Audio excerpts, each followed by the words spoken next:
Alam ninyo guys kung bakit ang tao ay may pagsubok dahil gawa yan ni Satanas maging ang dakilang Panginoon Hesukristo ay sinubukan din ni Satanas. Tere pakinggan natin ka. Bago ang lahat huwag kalimutan mag-subscribe bilang inyong suporta sa ating channel. Sa salitang Bicol, tinutokso ni Satanas si Jesus. Pakabunyag tolos ni Jesus, denara siya kan Espiritu Santo sa kalangtadan, say nag-ayuno siya sa laob nin 40 oldo asin 40 banggi. Dangan nagdulak si Satanas ki Jesus asin tinenkaran siya na magkasala. Sinugotan ni Satanas si Jesus sa pagsabing, kung ikaan akin nin Diyos, gibohan mong tinapay an mga gapong initang inang magkakon ka. Nagsimbag si Jesus, nasusurat sa tatereman nin Diyos, bakong tinapay sana an kaipuhan kan mga tao tang inang mabuhay, kundi ang gabos na tatereman na itinataram nin Diyos.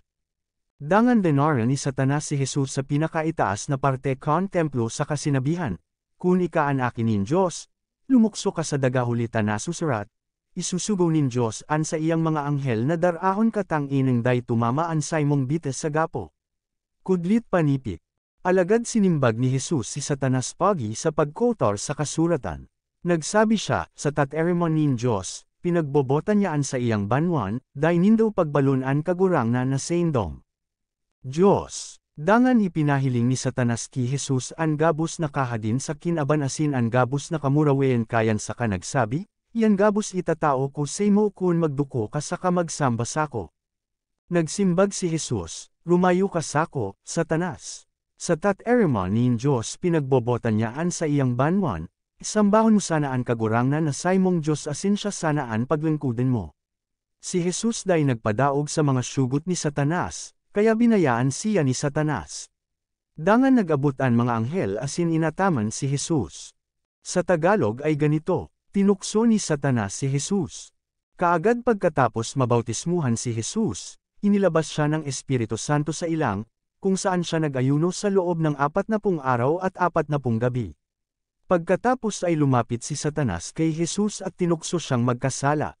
Tinukso ni Satanas si Jesus sa pagsasabing, kung ikaw ang anak ng Diyos, gawing tinapay ang mga batong ito para makakain ka.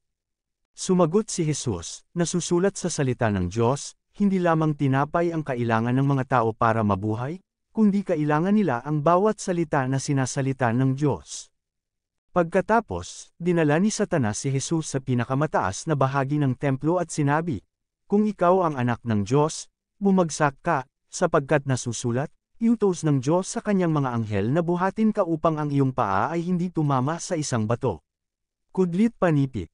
Ngunit tumugon si Jesus kay Satanas sa pamamagitan ng pagsipi mula sa kasulatan. Sinabi niya, sa salita ng Diyos, iniuutos niya sa kanyang mga tao, huwag mong subukan ang Panginoon mo.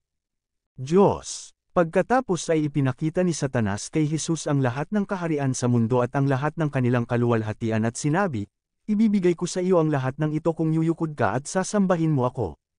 Sumagot si Jesus, lumayo ka sa akin, Satanas.